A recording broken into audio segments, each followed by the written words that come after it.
السلام علیکم دوستو، آج ہم لوگوں کا ٹاپک ہے پیلسٹائن ایسکیلیشن، اور یہ ڈان کا ایڈیٹوریل ہے، اور اس میں فلسطین کی جو بڑھتی ہوئی ایک سیریس سچویشن ہے اس کا ذکر کیا گیا ہے۔ آرٹیکل کہتا ہے کہ the fire of conflict once again threatens to envelop the land of Palestine as the growing cycle of violence refuses to abate. ہے کہ فلسطین میں جو تنازع چل رہا ہے فلسطین اور اسرائیل کے بیچ، وہ شدت پکڑ رہا ہے، اور یہ جو تشدد کا سلسلہ ہے یہ ختم ہونے کا نام نہیں لے رہے۔ The Israeli state had been conducting violent forays into the West Bank for the past several months, but Thursday's raid, in which at least 9 Palestinians were murdered in the Jenin refugee camp, comes as a major escalation. کہتے ہیں کہ اسرائیل کی طرف سے waste bank پر تو کافی مہینوں سے حملے ہوتے چلے آ رہے ہیں، لیکن تھرسڈے کو جو ریڈ ہوا ہے وہ جینن ریفیوجی کیمپ پہ ہوا ہے، جو کہ جروسلم میں ہے، جو کہ یروشلم ہم کہتے ہیں، وہ وہاں ہوا ہے۔ تو اس میں تقریباً 9 فلسطینی شہید ہوئے ہیں۔ دس outrage was followed by Hamas and Islamic Jihad launching missiles into Israel from Gaza, with Tel Aviv responding by targeting the coastal enclave with air strikes. کہتا ہے کہ اس کے ریئیکشن میں جو اسلامی جہادی گروپس ہیں، حماس اور اسلامک جہاد، انہوں نے پھر اسرائیل پر میزائل داغے غزہ سے۔ پھر جو ٹیل اویو ہے، جو اسرائیل کا علاقہ ہے، ان لوگوں نے پھر واپس جو کوسٹل انکلیو تھا، جو کہ محصور علاقے تھے، ان پر پھر ان لوگوں نے ہوائی حملے کیے، اسرائیل نے حملے کیے، ہوائی حملے کیے۔ Then another violent episode occurred at a synagogue with an illegal Israeli settlement in occupied East Jerusalem on Friday, as a Palestinian gunman killed at least 7 Israelis. کہتا ہے کہ جو دوسرا پرتشدد ایپیسوڈ تھا، اس میں اسرائیل کا جو ایک سیناگوگ ہے، سیناگوگ کہتے ہیں یہودیوں کی عبادت گاہ ہیں، تو اس پر حملہ ہوا ہے۔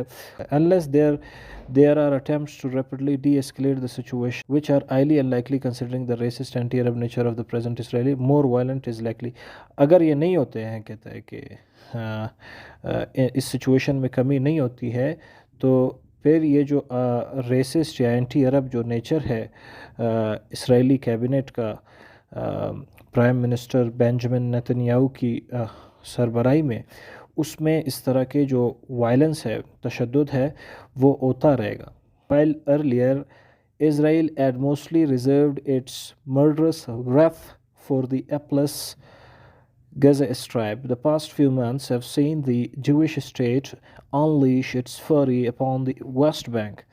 کہتا ہے کہ پہلے تو جو اسرائیل کا غیظ و غضب تھا وہ بے بس غزہ اسٹرائپ پر تھا، جو آپ کے فلسطینی رہتے ہیں، لیکن کچھ مہینوں سے جو جوش اسٹیٹ ہے ان کے اٹیکس ابھی ویسٹ بینک پر بھی ہو رہے ہیں، اور انہوں نے ویسٹ بینک کے کچھ علاقے قبضے بھی کیے ہوئے ہیں۔ اور یہ چیز آپ کو یاد رہے کہ جو ویسٹ بینک ہے، ویسٹ بینک میں فلسطین کا ایک علاقہ ہے، اور ویسٹ بینک میں آپ کا جروسلم ہے، یروشلم کہتے ہیں، اور اسی میں ہی آپ کا مسجد اقصی ہے ویسٹ بینک میں۔ According to one figure, over 200 people were killed in Israeli attacks in the occupied territories in 2022, with nearly 50 of the victims being children. کہتا ہے کہ 2022 سے 200 لوگ اسرائیلی حملوں کی وجہ سے شہید ہوئے ہیں، اور ان میں 50 بچے ہیں۔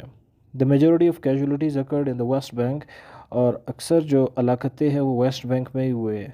Fueling this violence has been the advance of the far right in Israeli politics. Extremist Jewish parties now form a powerful caucus in Benjamin Netanyahu's cabinet and bringing peace to the Holy Land and giving respect and dignity to the Palestinians is not on their agenda. کہتا ہے کہ بینجامن نیتنیاہو کی cabinet میں جو کہ prime minister ہے اسرائیل کا، اس میں یہ جو وائلنس ہے اس میں شدت آئی ہے، حالانکہ ان کو چاہیے تھا کہ جو فلسطینی لوگ ہیں ان کی عزت اور ان کی عظمت کا خیال رکھتے، لیکن یہ چیز ان کے ایجنڈا میں شامل نہیں ہے۔ For example, after the Jenin bloodbath, one Israeli lawmaker tweeted, "Keep killing them." کہتا ہے کہ 3 دن پہلے جو جینن بلڈ بات ہوا ہے، جینن میں 9 فلسطینیوں کو شہید کیا گیا، تو اس میں اس کے حوالے سے اسرائیلی ایک لا میکر ہے، قانون دان ہے، اس نے ایک ٹویٹ کیا تھا ٹویٹر پہ کہ ان کو مارتے جاؤ، keep killing them, with reference to the Palestinians. With this thinking continuing to gain ground in Israel, the two-state solution has become the stuff of fantasy. کہتے ہیں کہ فلسطین کا جو مسئلہ تھا وہ چاہتے تھے کہ 2 اسٹیٹ سولوشن ہو، فلسطین کے الگ ٹیریٹریز ہو اور اسرائیل کے الگ ٹیریٹریز ہو، لیکن یہ جو 2 اسٹیٹ سولوشن ہے it is a stuff of fantasy. کہتے ہیں کہ یہ صرف ایک خوش فہمی ہے اور کچھ نہیں ہے. However, Palestinian groups should refrain from attacking non-combatants and civilian infrastructure. Dawn کہتا ہے کہ فلسطینی جو جہادی گروپس ہے ان کو چاہیے کہ وہ عام شہریوں کو بالکل بھی نشانہ نہ بنائیں. Such attacks only sully the just Arab struggle and give Israeli and its friends ammunition to label the freedom movement terrorism.